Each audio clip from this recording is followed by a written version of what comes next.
For loans of less than 3 years, the maximum commission is 5%. Question 541. Which is not a requirement for obtaining an easement by prescription? A. Open and notorious use of the property. B. Exclusive use of the property. C. Continual use for 5 years or more. D. Use hostile to the true owner. Correct answer is B. Exclusive use of the property. To establish an easement by prescription, the following elements generally must be met in California and many other jurisdictions. A. Open and notorious use. The use must be visible and obvious to the owner of the property, such that they would have knowledge of it if they were reasonably attentive. It cannot be hidden or secretive.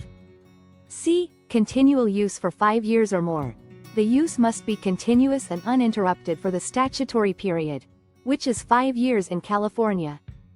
Continual doesn't necessarily mean constant daily use, but rather use that occurs with reasonable regularity based on the nature of the use. D. Use hostile to the true owner. The use must be adverse to the owner's rights and without their permission. It must be under a claim of right. Exclusive use of the property is not a requirement for an easement by prescription. The person claiming the easement doesn't need to be the only one using that portion of the property. Other people, including the property owner, might also use the area, as long as the claimant's use meets the other requirements: open, notorious, continuous, and hostile. The focus is on the claimant's adverse use, not on preventing anyone else from using the property. Therefore, exclusive use is the element that is not typically required to establish an easement by prescription.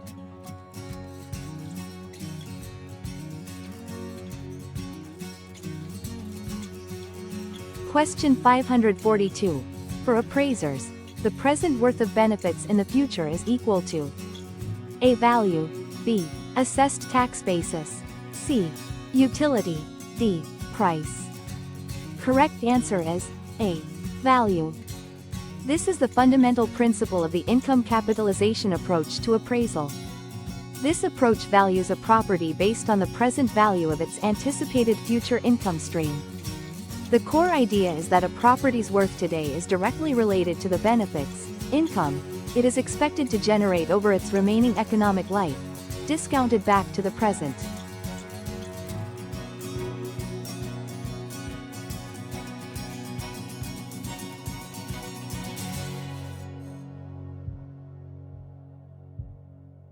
Question 543. Although regularly used in other states, the warranty deed is rarely utilized in California because A. Title insurance, which provides recourse against the title company, has taken the place of the warranty deed and its recourse against the grantor. B. Damages are higher under a grant deed than with a warranty deed. C. With its 2 implied covenants, the grant deed was designed to supplant the warranty deed. D. Laws are more favorable to the grant deed because its implied covenants run with the land, while the warranty deed's covenants attach only to the grantee. Correct answer is A. Title insurance, which provides recourse against the title company, has taken the place of the warranty deed and its recourse against the grantor. A warranty deed contains covenants, promises, by the grantor, seller, to the grantee, buyer, regarding the quality of the title. If a title defect arises after the sale, the buyer can sue the grantor for damages. However, pursuing legal action against a previous owner can be time-consuming, costly, and the grantor might be difficult to find or have limited assets. In California, the real estate industry heavily relies on title insurance. Title insurance is a policy that protects the buyer, and sometimes the lender, against losses arising from defects in the title that were not discovered during the title search. If a title issue emerges, the title insurance company is obligated to defend the title or compensate the insured for the loss, up to the policy limits. This provides a more direct and reliable avenue of recourse compared to suing a previous grantor under a warranty deed. Question 544.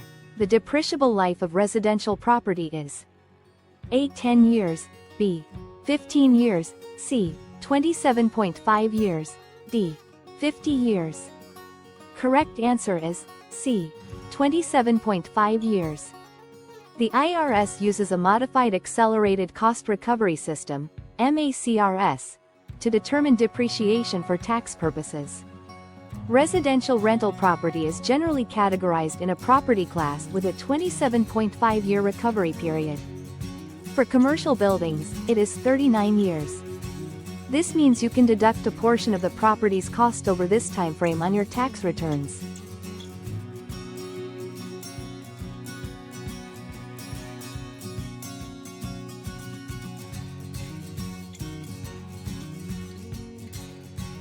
Question 545. What transfers less than an entire leasehold, with the original lessee being primarily liable for the rental agreement? A. Sublease. B. Sandwich lease. C. Residential lease. D. Assignment. Correct answer is A. Sublease. Residential lease simply refers to a lease for residential property and doesn't define the extent of the transferred interest or liability. In an assignment, the original lessee transfers their entire remaining leasehold interest to a new tenant, the assignee.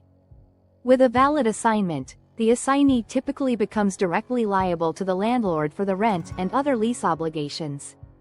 The original lessee is usually released from further liability, unless the lease agreement states otherwise. A sandwich lease arises when a lessee sublets the property and their interest lies between the primary landlord and the sublessee. While it involves a sublease, the term sandwich lease describes the original lessee's position, not the transfer itself. In a sublease, the original lessee, tenant, grants a portion of their leasehold interest to a new tenant, the sublessee, for a period shorter than the remaining term of the original lease. Crucially, the original lessee remains primarily liable to the landlord for the rent and all other obligations under the original lease agreement.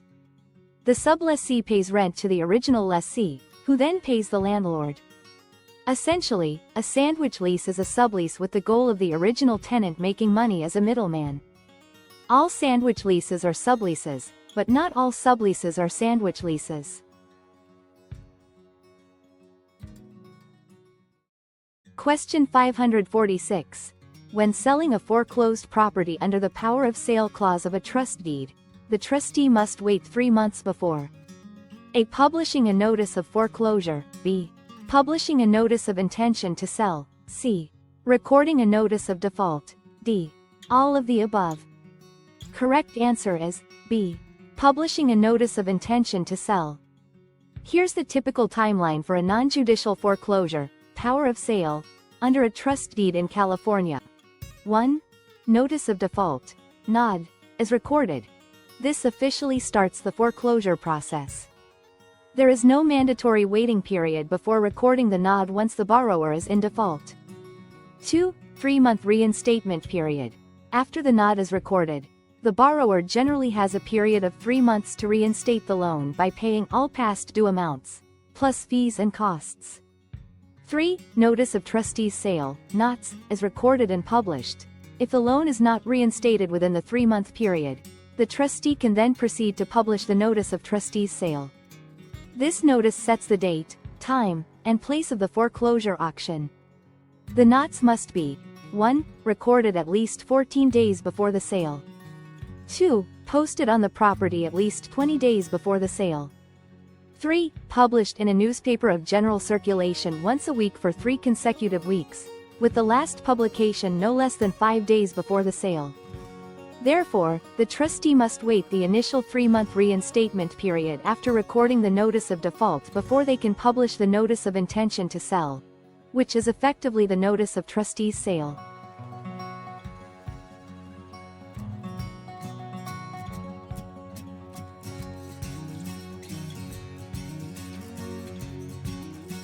Question 547. Mark conveys his property to Matthew and Elizabeth. The reasonable assumption is that Matthew and Elizabeth are A. Tenants in severalty, B. Joint tenancy, C. Tenancy in common, D. Community property. Correct answer is C. Tenancy in common. Tenants in severalty refers to ownership by one individual or entity alone. Since the property is conveyed to 2 people, This is not applicable. In California, community property is property acquired by a married couple during their marriage. While Matthew and Elizabeth could be married, the conveyance doesn't state this. Without indication of a marital relationship, it's not a reasonable initial assumption. Joint tenancy also requires unity of possession, but it also requires three other unities: interest, title, and time, and features the crucial right of survivorship. If one joint tenant dies, their interest automatically passes to the surviving joint tenants. In California, the deed must explicitly state the intention to create a joint tenancy, often with the phrase, as joint tenants with right of survivorship. The simple conveyance to Matthew and Elizabeth doesn't include this explicit language. Tenancy in common allows two or more individuals to hold title to real property. The key characteristics are: 1. Unity of possession. Each tenant in common has the right to possess the entire property. 2. No right of survivorship. When a tenant in common dies, their interest passes to their heirs or devisees, as specified in their will, not automatically to the surviving co-tenants. 3. Unequal shares possible. Tenants in common can hold unequal percentages of ownership. Therefore, because the conveyance to Matthew and Elizabeth lacks the specific language required to create a joint tenancy or the indication of a marital relationship for community property, the default assumption under California law is that they hold the property as tenants in common.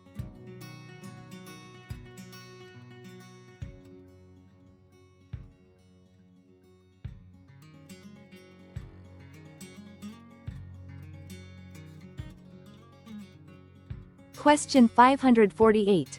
A subdivision is a housing development created by dividing a parcel of property into individual lots. B. Houses in the same neighborhood that resemble each other in style and size. C. Property divided in half by a subway line. D. None of the above. Correct answer is A. Housing development created by dividing a parcel of property into individual lots. A subdivision is the legal and physical act of dividing a larger piece of land into smaller, separate parcels or lots. These lots are typically intended for the construction of individual homes or other buildings, forming a housing development or community. The process often involves surveying, mapping, and the installation of infrastructure like roads, utilities, and sometimes common areas. While many subdivisions feature similar-looking homes due to developer planning, the defining characteristic of a subdivision is the division of land, not necessarily the architectural style of the houses built on it. Property divided in half by a subway line describes a physical division of a specific property. It doesn't relate to the broader concept of a subdivision as a planned housing development created through land division. Therefore, the essence of a subdivision is the division of a larger parcel into smaller lots for development.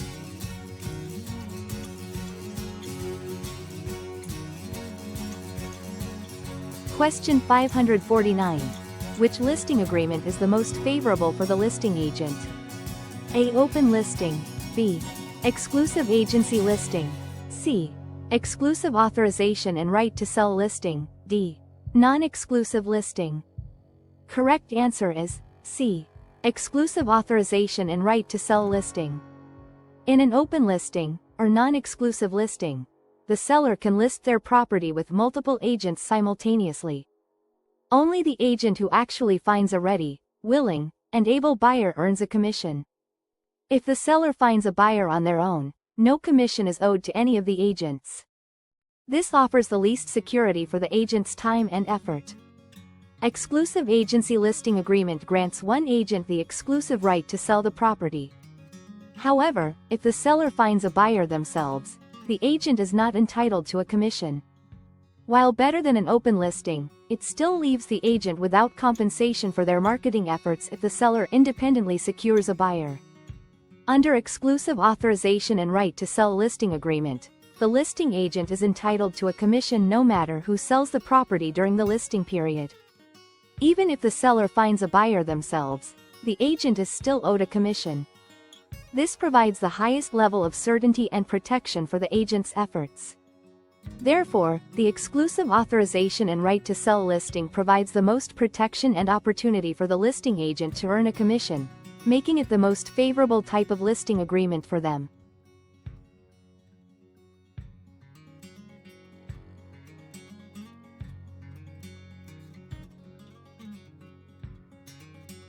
Question 550. If a group of brokers are working to sell the same open listing, the one who will probably earn a commission is the one who A. Erected yard signs for the listed property, B. Secured acceptance to an offer from the seller and communicated acceptance to the offerer, the buyer, C. Accepted a deposit with an offer from the buyer, D. Entered the listing into the MLS. Correct answer is B. Secured acceptance to an offer from the seller and communicated acceptance to the offerer, the buyer.